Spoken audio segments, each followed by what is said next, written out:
Andor episode 7, the announcement.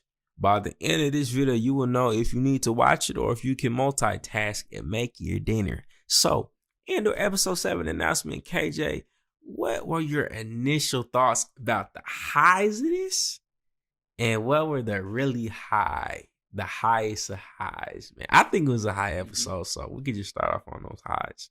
Okay, so getting right to it, man, I would say the dialogue was pretty good.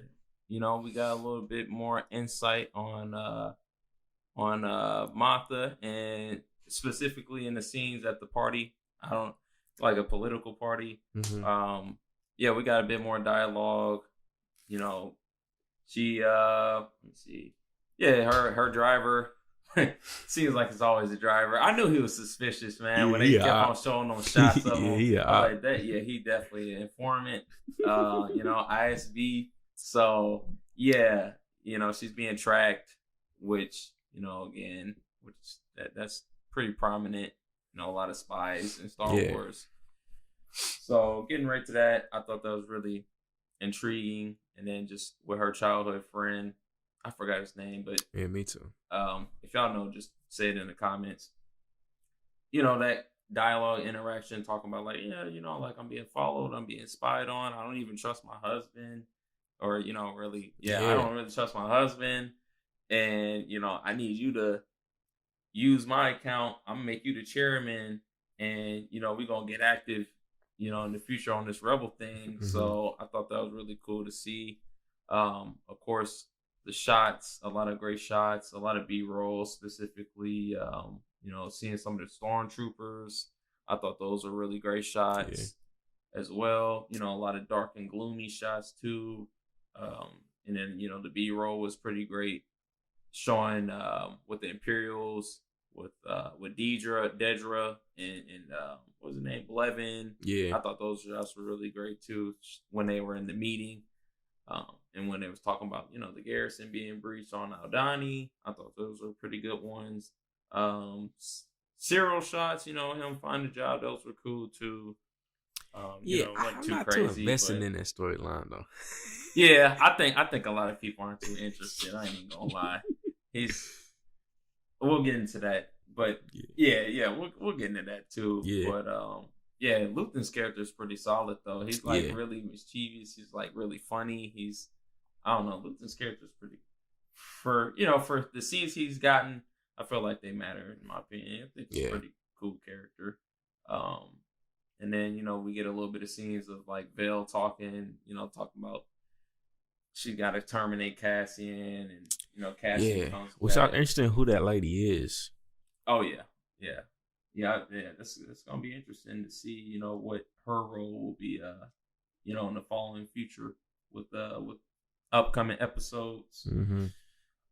But, I feel like those things were really pretty good. Solid. Oh yeah, and then of course, you know, with Cassian and Marva, their dialogue was pretty good. Yeah, it's yeah. Do you want to piggyback on anything on that? I know you had some things that you were saying about that interaction between Cassian and Marva. In my opinion, these was the best dialogue out of the whole series. Those two scenes with really the pacing of this episode was done really well in my opinion. But the dialogue between Mon Mothma and her childhood friend, I feel like low-key probably the top moments in Star Wars period of the political dialogue. Because I feel like a lot of the times when Star Wars has done those type of scenes, they felt really boring and dragged out. But I feel like in this part, like, it's usually just them talking in that, I forget the name of, you know what I'm talking about though, on Coruscant, where it's like the assembly hall, you know what I'm saying? Oh, the Senate? Yeah, the Senate, yeah. So usually those scenes have always just felt like really drawn out.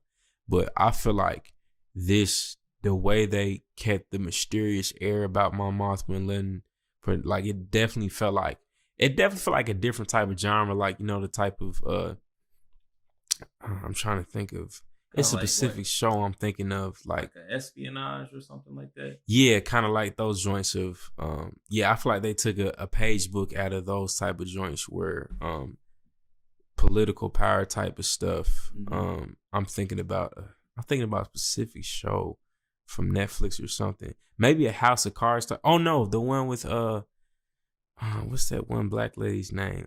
I'm blanking on it right now. Scandal, I think. Okay, I think it's Scandal. I didn't really watch it like that, but it's just about like corruption and government and politics like stuff. I feel like they took a page out of those type of shows and really applied. And I think they did it really well in this scene. So I feel like it's one of the top political scenes of Star Wars, period. Yeah.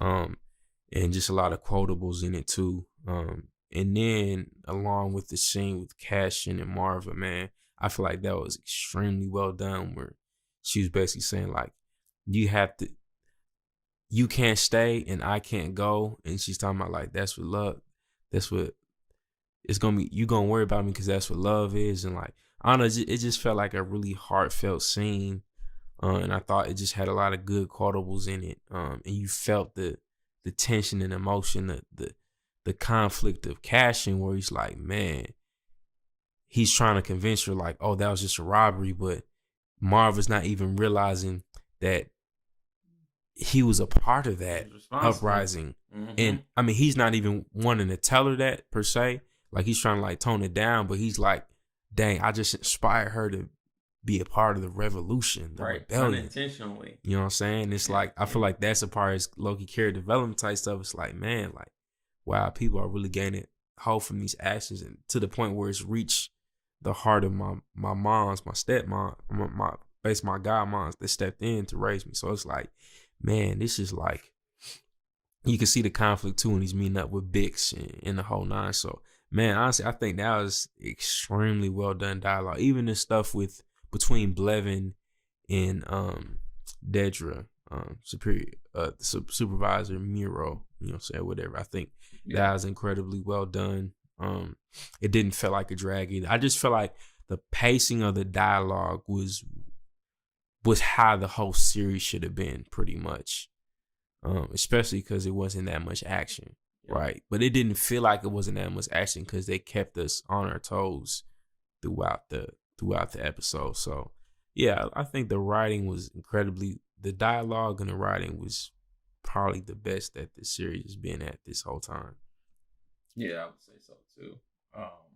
Yeah. Other than that, I mean, I feel like those was probably like the most solid things about episode 7 for the most part, I would say. Great. Yeah, a lot of great standout moments, man. So yeah, let us know what you thought about this episode 7 of Andor. Did you love it? Did you have beef with it?